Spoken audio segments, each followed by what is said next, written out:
Yes, sir. Yes, sir. Yes, sir. Guys, the NFL put a memo out, and this memo, it's not admitting anything to the referees being right. This memo is something they do all the time. They put a memo out there to make sure the players didn't get lazy about reporting when they're coming into the game so that the refs could see them properly and that this situation never happens again. And they also said make sure the referee see you, make eye contact with you so you know he got that you reported. Same things I've been saying, guys. The same exact things I've been saying this whole time. Well, of course, some of you guys out there, y'all think that I'm a Lions fan, but I'm not. I'm not a fan of either team. I just put it out there for you guys. I told you guys what was happening and what happened during this play. I told you guys Decker was the only one that reported.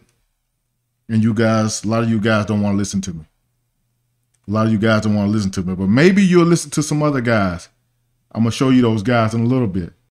As a reminder to clubs and players, an offensive player numbered 50 through 79 or 90 through 99 is permitted. Okay, let's stop it right there. Did you guys just notice that when Skipper came on the field, he had to go and find the referee and make sure he saw him to report? Let's roll it back right here. He had to go find the referee, make contact with him, make eye contact with him, and now he reported. Face to face right there. See that? He's face to face. He didn't signal nothing. He just came in, signaled the personnel, and went to the referee and said, I'm reporting. I'm reporting. Now, Skipper only reported once in this game. He recorded early in the first quarter. I think it was a second down and short. He reported. And the next time he came in was the controversial plays next time he came into the game. Permitted to line up as an eligible pass receiver. To allow the defense an opportunity to match personnel to avoid deception and to ensure fairness, the player must immediately report the change in his eligibility status to the referee. Okay, it's kind of fun how the NFL, they show him reporting that first time when he went to the referee, he had to go find the referee. And now he runs onto the field. You guys see him, he got his hand up and he's like, got his hand. That's not the signal for reporting. The signal when you report, it should take both of your hands and run them down your numbers. Run them down your numbers. That's the signal for reporting. Right here, he's signaling personnel change. See these guys looking at him that's running off the field? These guys running off the field are looking at him. They're looking to the sideline to see who's coming in, and he's signaling their personnel. So it's probably heavy. And that right hand that you see, he's rubbing his belly with his hand over top of his head. He's probably rubbing his belly like a fat boy. It's heavy personnel. Heavy personnel. Guys have all kind of ways to signal stuff in. And he's signaling heavy personnel. That's why these two guys right here, they see him, and this one guy ran off the field, the other guy stayed because he's part of that personnel package. That's what he's signaling right here. So guys, people that commented saying he was signaling that he was reporting when he was coming off the sideline, no, he's signaling the personnel group. The personnel group. That's what he's signaling. And to ensure fairness, the player must immediately report the change in his eligibility status to the referee, who will inform the defensive team and will make an announcement to the stadium before that play. It is the responsibility of the player to be sure that change in status is clearly communicated to the referee by both a physical signal with his hands up and down in front of his chest and to report to the referee his intention to report as an eligible receiver. Any player reporting as eligible must line up initially and remain. Notice how in this video, they put that circle around Skipper, right? They put the circle around Skipper, saying that if you line up in an eligible position, he must remain in an eligible position. Well, Skipper never reported. They doing this to ease everybody's pain and frustration. They wanted to paint the picture as if he he reported, but he didn't. The only guy that reported was Decker. Okay? Skipper already knew, that this guy was going to shift down here. So he didn't have to report. He already knew he was going to be ineligible once he shift down here. So it don't even matter. So now they are telling the truth about if he wanted to remain eligible, he can't be, nobody can cover him up. That is true. But they put this circle around Skipper and they painted this picture right here.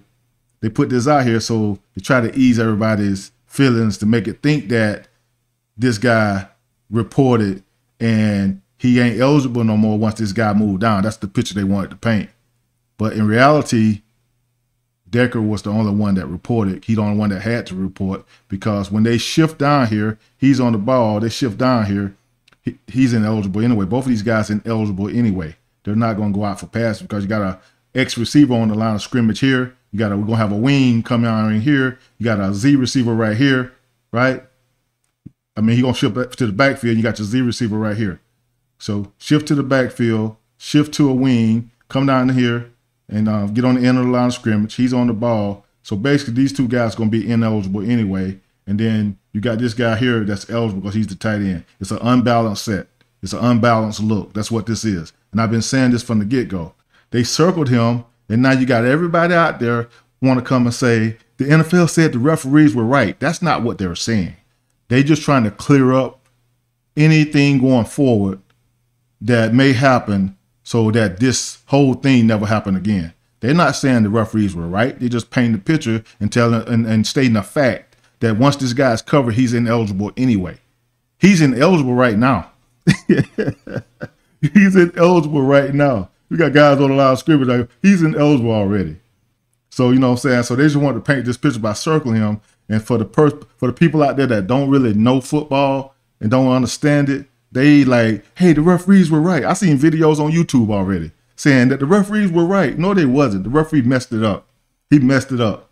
And when we get to the next segment, you're going to understand and see that people are saying the same things that I said in all the other videos. I was done until I saw this today. And I said, I need to come back and put this out there and let people know. But let's finish this video. In an eligible position. Failure to do so, or if he is covered up by another player, will result in an illegal formation. Should the reporting player elect to remain in the game for an additional play, he must repeat the same reporting process to the referee. And before each additional play, the referee will inform the defensive team. In a video distributed Tuesday, the NFL reminded its teams that players bear the burden of ensuring they have properly reported as eligible receivers, which was an obvious response to Saturday night's chaotic finish to that Cowboys-Lions game. The Lions said Saturday night that Taylor Decker tried to report as eligible to head referee Brad Allen, but that Allen mistakenly thought Dan Skipper was reporting. And then Allen told the Cowboys defense Skipper was eligible, not Decker. So when the go-ahead two-point pass was completed to Taylor Decker, flags flew. Cowboys were saved. Maybe Brad Allen will turn out to be the Cowboys MVP this season if Saturday night's escape propels my Cowboys into a deep playoff run. So here's what NFL Senior Vice President Walt Anderson says in this video, and I quote, "It is the responsibility of the player to be sure that change in status is clearly communicated to the referee by both a physical signal with his hands up and down in front of his chest and to report to the referee his intention to report as an eligible receiver." Okay, so to me, declaring eligible receivers is so crucial that you would think that now that we're in 2024, the National Football League could come up with a far more efficient and effective, I don't know, maybe even an electronic way to let the defense know an offensive lineman is declaring himself eligible to catch a pass. You used to be able to hear the head ref say it live on the telecast. Number 70 is reported as eligible. I don't know what happened to that. Stop it right there. They're still doing that. You actually heard that on the TV, that he said number 70 is eligible, but the ref just got it wrong. he got it wrong because 68, Decker was the one that was reporting to him, and he assumed it was 70 coming off the sideline. Skipper had been announced to everyone in the stadium, including the defense and the Lions. At least the Lions would have immediately known Brad Allen made a mistake. Look, I've been covering the National Football League since 1974, and I was embarrassed for the National Football League Saturday night, even though Brad Allen saved me. But Keyshawn, you played. Your opinion of this reporting controversy? Okay, since a lot of you guys out there don't believe me and what I'm saying, maybe you'll believe two other guys that played just as long as I have. Okay? So let's see what they got to say about this. And let's break it down. I think when you look at Dan Skipper come into the game and Jared Goff tell Taylor Decker right there, go over to the ref, it is his responsibility. Eligible receiver. I'm an eligible receiver. You can see the referee clearly looking at Skipper come in. Late. He comes in a little late. Like, so he's looking at him, and he walks away. But Taylor Decker never, ever says. There's Goff sending Decker to report. So now we know he reported. We know he reported. Okay? So let's finish. Hey, I'm eligible. I'm the eligible receiver. 68's eligible. Hey, referee, get in front of the referee. Grab the referee, say, hey, I'm eligible. Don't try to be sneaky. Okay, but they're trying to camouflage you it don't from need the Cowboys. You don't need to do that. All right. Because the Cowboys got everybody upstairs looking in the press box with Dan Quinn. Everybody on the sidelines looking. They ain't going to see you do it anyway. And that's a great point that he made. People upstairs going to see it anyway. Okay? They're going to see guy coming to the game. They're going to see everything that's going on. And if the referee would have got the right guy reporting and got on the PA system and announced that, the right guy, they would hear that too. They would hear all of that, okay? So now everybody wants to say why they didn't correct the referee when he called number 70 name out. Well, they got it in the huddle.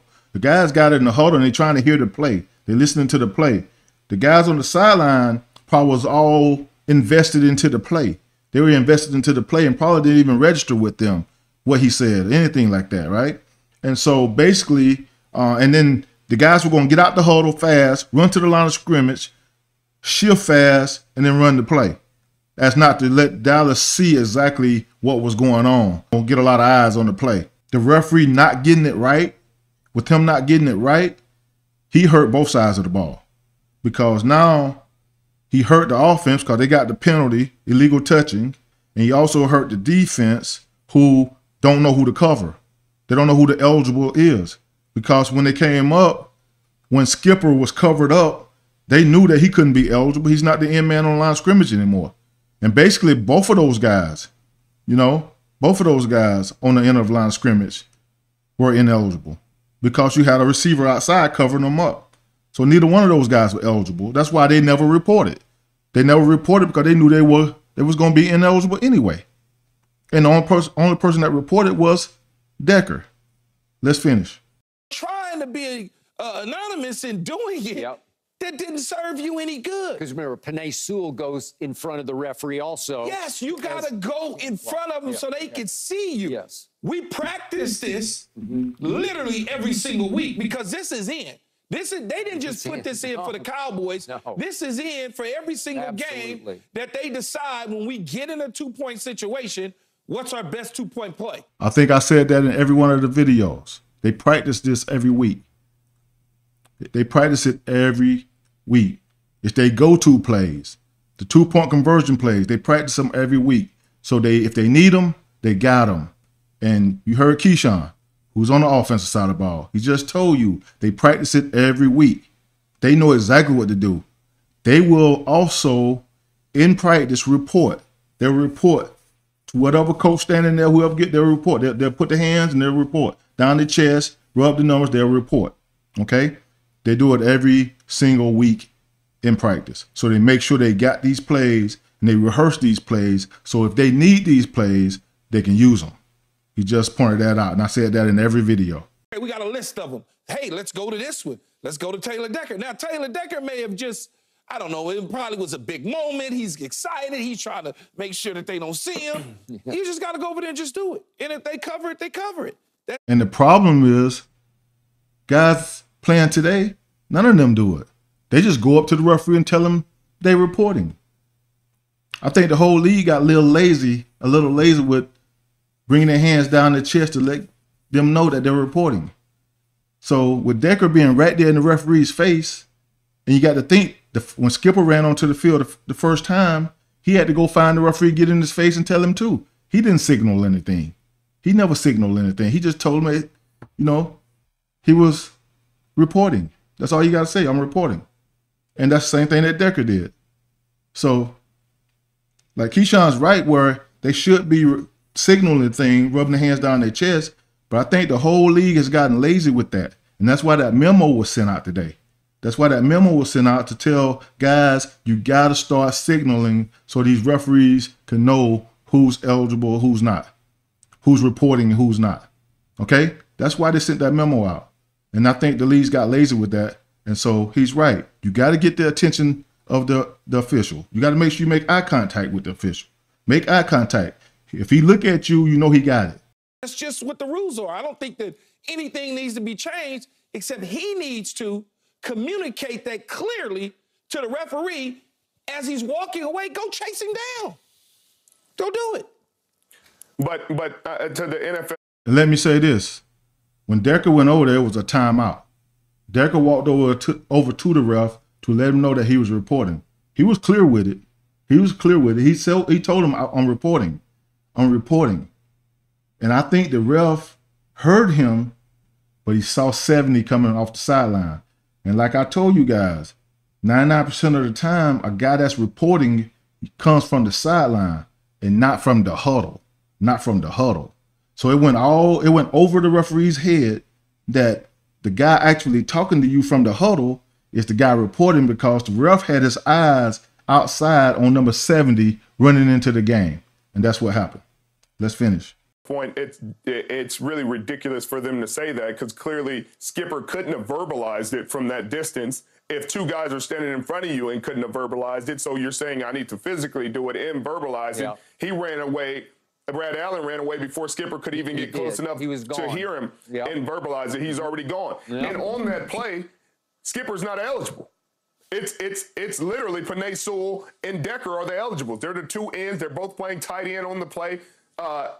Skipper replaces Penei Sewell at right tackle. Penei Sewell is technically a tight end on the play, and Decker's technically a tight end on the play. So both of them are literally reporting eligible to him. And so for him not to hear that, for us not to have any proof of that, is really outrageous and outlandish. But again, Skip, you're like, hey, can we find a better system? This is the same game that measures first downs with sticks and chains to this day, regardless of all the technology that is in the world, all the analytics they have in the game.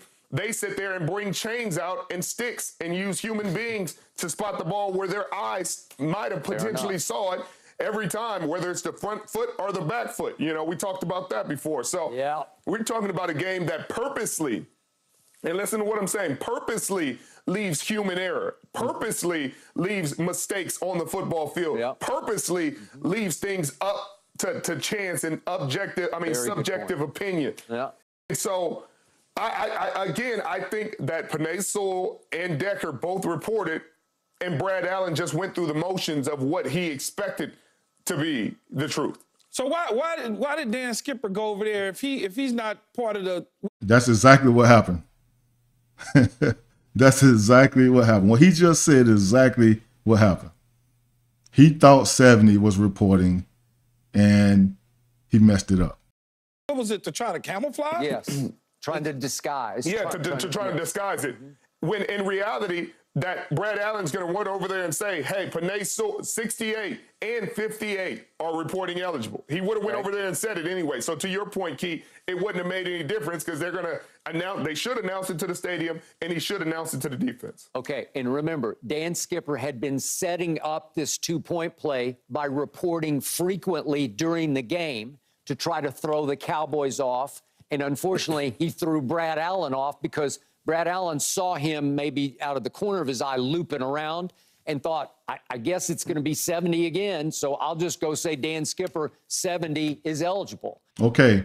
Now, I only saw 70 report one time in this whole game, and that was in the first quarter. Now, I could be wrong. I only saw him report one time, so he wasn't really setting it up. It's just the fact that most referees look to the sideline of guys running up to the field to report. Most guys reporting comes from the sideline and not out the huddle. And so it went over his head that Decker coming out the huddle was the guy reporting. And when Decker probably just came up to him and said, reporting, and Decker probably a guy that never have to do this. He's on the field already all the time. He never was one of those guys that have to report a whole lot. So, because he got the number, he play inside, he play offensive tackle. He don't have to report a whole lot. So he probably came out the huddle, and y'all saw the quarterback send him out the huddle. Here it is right here. You see the quarterback sending him out the huddle right here, right? He getting him right here and told him to go report. He sending him out the huddle to go report. He's probably one of the guys that went over there and he just said, reporting, reporting. And that's all the referee heard, but he was looking outside at 70 and he figured he was saying they're reporting, 70 is reporting, and that's when he went up and announced that to the defense that 70 was reporting, and he got it wrong. He should have been saying 68 is reporting, because if you don't announce it the right way, you also hurt the defense. You hurt the defense in a major way because they don't know who to cover. They don't know who to cover. All right, let's finish. So, Richard, quick question for you as a defensive star of in your career. What if Brad Allen had gotten it right? What if he had said Taylor Decker at number 68? He wouldn't have said his name. What if he said 68 is eligible? As a defender, would you have been more cognizant, more aware? Do you think he would have been covered on the 2-point throwback pass try? Well, I think somebody would have had eyes on him initially, and there's one or two things that happen in those situations, Skip. Either they watch him and they're disciplined, or they blitz on the play after watching him and assuming, hey, this guy isn't going out for a pass. He's just in here for extra protection. I'm going to blitz and put more pressure on the quarterback. Right. So, I mean, I can't predict what would have happened on that play. It did look like they were in man-to-man. So it's more than likely somebody would have had eyes on him. They would have been close to him. They were close to him even when nobody was supposed to be covering. And that's true. That's true. A lot of times, you know, like they saying all the signaling coming in, that's for the referee. When you put your hands down your numbers and you signal on reporting, that's just for the referee, right? Defensive players don't see that. They hear it on the loudspeaker. They hear it on the intercom, the PA system, whatever you want to call it. They hear it, the referee announce it. And that's when the defensive players know who's eligible. They hear it. It comes through and they hear it. We don't pay attention to who coming off the sideline and what they signaling. We don't pay attention to that stuff because we're trying to get our own play on defense. We're trying to get ourselves right on defense and get ready. So we don't see all that stuff. We do hear it, though. We hear it. And if he would announce the right guy like he was supposed to, then the defense probably would have covered him, or possibly they made that look like a run play away, right? A stretch play. They probably wouldn't have covered him. We don't even know what the outcome would have been there, right? We wouldn't have known what the outcome would have been. But the bottom line is that when he don't announce the right guy, you hurt both sides of the ball. You got illegal touching by Detroit Lions, and then the defense don't know who to cover. So it hurts everybody. He just got to get it right. He just can't assume. And y'all done heard them say that on this show. You heard Skip say it. He assumed. He may say it again before we said and done here, but he assumed that 70, who had came in before, was going to report again, but this time it was Decker trying to report, and he ignored him because he didn't realize the guy came from the huddle is trying to report. They were around him. I'm not saying he was covered, but there were two defenders who were within earshot of him right there. I mean, they could have maybe made some play. Defensive players have heard them say, receiver, this particular person is eligible, and they still get scored on. So I don't think it would even matter. All right. Y'all heard what Keyshawn just said. Even if they would have announced it to the defense, he don't think it would have mattered. He played on offense. And he probably been a part of something like this where they announce a guy eligible, he still catch the ball. He still catch the ball. Because when you show a hard run, you faking that ball to that running back and everybody think it's run and everybody's selling out to that side and he's sneaking out the back door. You know what I'm saying? The DN don't set the edge there, he don't make contact with him, he sneak out the back door, he probably would have still been open. We don't know. But the bottom line is you got to report it so both sides will know and be right. And whatever happens, happen. It's all about the defense that they was in. Mm-hmm. If you looking in the backfield and you're a man-to-man, he's going to slip out. And if you smart enough, all you got to do is count. You know who's on the line of scrimmage and what position he's replacing. It's not that difficult. But the Cowboys, they got him. Look, Skip, you got one. Okay? You got one. You stole one. You got a victory out of that one. You should be happy. You shouldn't want the rule to change. No, I got it. But it hurt me because I do love this game. I don't care what you say. I'll take it. I'll take it to my bank, maybe to my NFC Championship game bank. But it just seemed like chaos ensued, and Brad Allen was completely overwhelmed because then they also threw a flag on Ben Skipper for being covered in the line and having reported, quote unquote, eligible, right? So there are two. Okay, there's your second flag. Once they realized that 6 to 8 was illegally touching the ball, which he shouldn't have been because he did report, they decided to throw the other flag for illegal formation, because if 7 is lined up in the inside and he reported, which he didn't, but if he lined up on the inside and he reported, it's illegal formation because he said he was an eligible receiver and he's trying to manipulate the defense. Flags on the play because he got it wrong in the first place anyway. So Ben Skipper lines up covered in the interior line, as Richard pointed out. They also flagged that. So they had 2 violations because Brad Allen got the wrong guy, right? Right. It could have been 3. It should have been 3 because it should have been ineligible man on the end of the line of scrimmage. The receiver didn't cover him up. Okay. And at that point, if you don't throw that flag, then there's not a flag on the play. Okay. Now with Sherman, I disagree with that because it's an unbalanced look. It's an unbalanced look. Okay. To Decker's side, you got a wing off the ball. You got a receiver off the ball, like a Z receiver off the ball. So that side is fine. He's eligible on that side. Now, the other side of the ball, you got 5 down linemen. The other side of the ball, none of those guys are eligible because the receiver, the ex-receiver, is covering up the end of the line of scrimmage on the outside. So none of those guys are eligible. The only guy that's eligible is the wing. The wing. So you got Decker eligible. You got the Z receiver to his side eligible. You got the running back in the backfield eligible. You got the wing that's on the other side eligible. And you got the outside receiver that's eligible. The other 2 guys, the other guys inside, they're ineligible. If you don't throw the flag on Decker to the receiver side because the receiver's off the ball, he's on the ball. So he has to check with as Key knows, you check with the ref, hey, I'm off. At that point, the ref's like, he's off. There's an ineligible. There's a tackle right there. That's a flag. If he's saying, I'm off, and you're saying, okay. Okay, he's wrong right there. He's forgetting that Decker is a tight end now. Decker is a tight end, not a tackle. It's an unbalanced look. Everything shifts over. Decker is the tight end, and he's not a tackle anymore. Okay, you might well just put an 85 number on him because he's a tight end. The other side of the ball is covered up. The other side of the ball is ineligible. It's an unbalanced look. It's an unbalanced look. So Decker is fine. He's eligible. The receiver is off the ball. He's a Z receiver. The other side, like I said, on the ball is the X receiver with a wing over there. And the wing and the X receiver are eligible, and the running back in the backfield is eligible. So he got that wrong right there. He forgetting about the fact that Decker is not a tight end, and it's an unbalanced look. It's an unbalanced look, okay? We're good to go. Then you're saying you're acknowledging there's an eligible on the line of scrimmage. And that's what they did on the play because they didn't throw the flag until after. So they have the discussion, but clearly they didn't think that initially.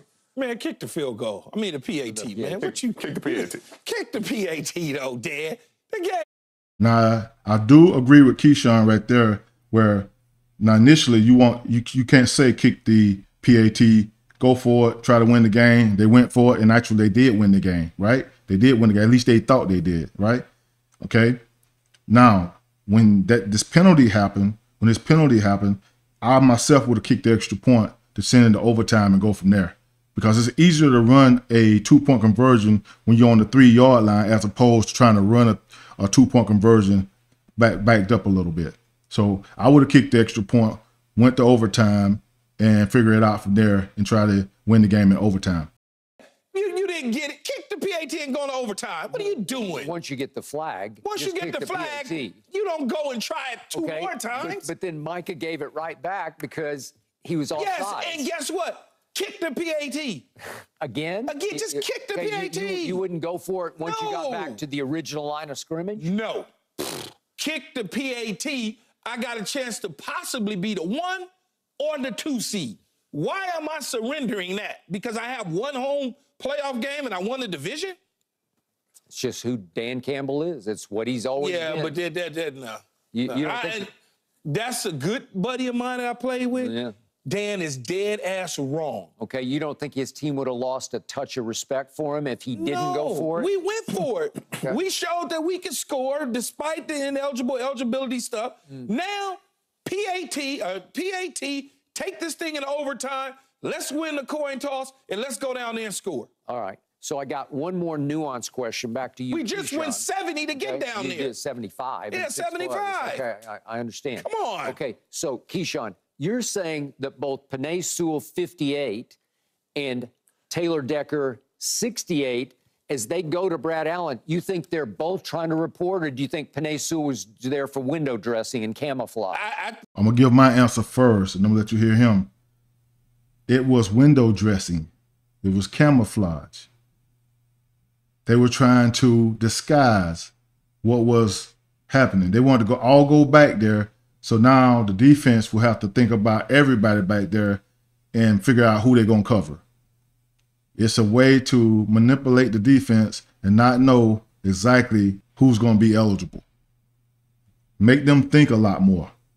And they forget about Decker, who reported he go score. They're both trying to both are trying to report. Both but I also think, just based on what you said, and I didn't think about it till you said it, that Dan Skipper's coming in, so automatically the ref decides, oh, well, he's just gonna call it anyway. So he didn't even let him get to him. He didn't let him get to him. Usually they gonna let you get to him and have a small little conversation with you, and then they go. But and that's so true. He was already walking off to tell the defense before 70 got on the field. And he should have been listening to Decker in front of him, telling him that he was reporting. He assumed, just like I said in all the videos, to all you Dallas fans out there that keep coming on my comments and saying, thinking I'm a Lions fan. I'm not a Lions fan. I'm nobody's fan. I'm not neither one of these teams I'm a fan of. I'm just stating the obvious. So he assumed that 70 coming from the sidelines was reporting, and he didn't listen to Decker, who was right there in front of him, just like he listened to Skipper the first time he came out to report. He got in his face, he looked at him, made eye contact with him. Well, he should have did the same thing with Decker when he was talking to him. As a ref, don't ignore nobody. Talk to him and get the understanding of who's reporting. And there was a timeout during that situation, so there was no hurry, there was no rush, so he just dropped the ball on this whole thing. Off before he even got to him, because he probably automatically assumed, why do I need to wait? He's doing it again. And that's where the league is dead wrong, because they're giving him credit for not assuming. People standing right next to him, talking to him, and they're saying, oh, he should get verbal and physical. He didn't get verbal and physical. He got verbal from two guys, the two guys who were literally on the ends of the line of scrimmage as eligibles. But the verbal that he was getting, based on loud stadium noise, all that, in his visual sightline going to Dan Skipper, did he hear them? Like, was he, you know how you could be looking at something and not hearing or listening? Was that the case? Was that the case where they're standing in front of him, but he's so focused in on Skipper that he wasn't even listening to them? And that's exactly what I said happened. That's exactly what happened. He was so focused. His eyes was to the sideline, looking at Skipper come on the field. His eyes were to the sideline. He was so focused on, here we go again, Skipper coming to report, that he didn't even listen to the guys in front of him. That's exactly what happened, what he just said. What Keyshawn just said is the exact same thing I've been saying in every one of these videos. That's exactly what happened. Football players who played this game, that's been out there on that field, we know. We know exactly what happened. We know exactly what happened. And then you guys to see the quarterback send a guy out the huddle to go report, walk all the way over to the referee, and to say he didn't report, that's ridiculous. Y'all, it's so ridiculous. Especially when the quarterback said he reported. I hadn't seen anything that Decker said yet, but I'm pretty sure he was on the sideline. He was hot as fish grease because he reported. Keyshawn just said the same thing I've been saying this whole time, and that's exactly what happened. Could be. Right. That's exactly why I say they should just, you got to just do one of these. Go to the legs, do something real quick. Okay, Richard, do you remember a time when they announced the eligibles over the PA system where everybody could hear it? 70 is eligible. Yeah. Oh, were you in the league? Okay, they did do this. I heard this over the PA system. I did hear the referee say 70 is an eligible receiver. He said it. He walked over to the defense first, and then he came out back from the defense, and then he said it. But by that time, Detroit was in the huddle listening to the play because it's a crucial play now. This is a crucial play, a crucial moment. They got to get this and make it work. Crucial moment. Okay, play they done ran in practice every week. Got to have it play. They focused in now. So they're not even listening to the ref no more. They figure he got it. He nodded his head as he was walking away. They figure he got the right guy. He got Decker. Decker reported. He announced 70. They probably didn't hear it. The sideline was probably invested into the play that they didn't hear. And you got to realize the crowd noise, guys. The crowd noise is kind of up in there too because they're indoors. The crowd noise could have made it that they didn't hear anything. They didn't hear a lot of the stuff they should hear in there, okay? And I know it's a good PA system in there, but the crowd noise could have muffled that a little bit. Who knows? Who knows why they didn't actually hear the ref? But I know that as an offense, they were in the huddle. They're invested in the play, and probably the same thing on the coaches over there. You got a lot of guys with the headsets on. Everybody talking about the play. They're in each other's ear. They're not listening anymore, and then they don't even hear the announcement that 70 is eligible when he shouldn't have been, and it should have been 68. He used to do that all the time. Okay. Yeah, they used to do it all the time. It used to be a... Okay, so that my point for the Lions' sake, Dan Campbell, if you put it on the PA, he would have heard the wrong guy got reported eligible, right? He would have heard Dan Skipper. Would they have frantically tried to change the play on the fly? That sounds like a... The answer is no, because I feel like Detroit had no timeouts left. They had no timeouts left. So he couldn't call a timeout to let the ref know you got it wrong. Okay, and again, I just told you that, the huddle, they're in the huddle trying to get the play, so they might have missed it. And then you got the guys on the headsets, listening on the headsets, and the noise in the stadium. So there's a lot of things going on there. There's a lot of things going on, a lot of reasons why they might have not heard it. But the bottom line is they didn't hear it, and the bottom line is the ref got this wrong. He got it wrong. That sounds like another mistake by Brad Allen. More than anything, I don't think they've changed that, Skip. Oh, you think they do it? Because I don't hear it like I used to. Maybe they just don't put it on the telecast the way they used to. Yeah, they definitely do it on field goals and PATs every time. Okay, that's it. Now, for all you guys who didn't believe me and what I was trying to tell you guys, what happened, it was the only logical reason for this to take place. The only reason it took place. Because, like I told you guys, and you heard these guys said, they practice these gotta have it plays, these 2-point plays. They practice the same plays week in, week out, every week. They practice these plays all the time. So they know exactly what to do. They know the report, and they know all that stuff. And I agree with them. They tried to disguise what they were trying to do by sending all the guys over there, but the referee should be only listening to one person, and that's the person that reported, and that was Decker. And all he had to do is announce him as the eligible receiver so the defense would know, and this would be it done. It wouldn't even happen. This won't even be it won't even be a story. It wouldn't even be a story. This would be a dead situation.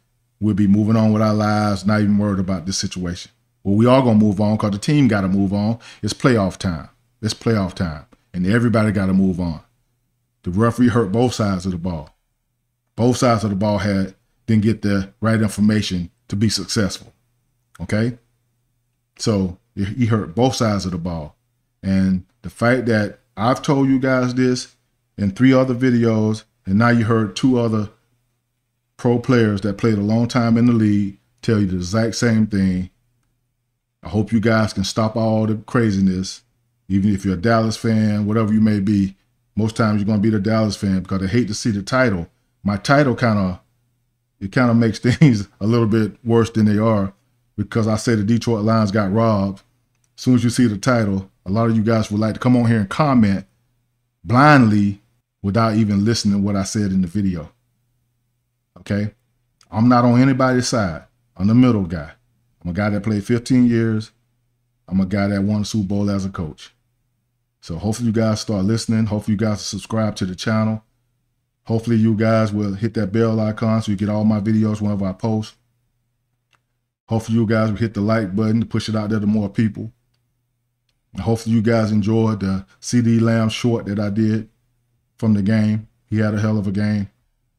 And like I said, guys, let's get ready for the playoffs. Let's put this behind us, get ready for the playoffs, and forget about this ref making this dumb decision or this bad mistake. Until next time, guys, Club 93 is officially closed. Let's get it.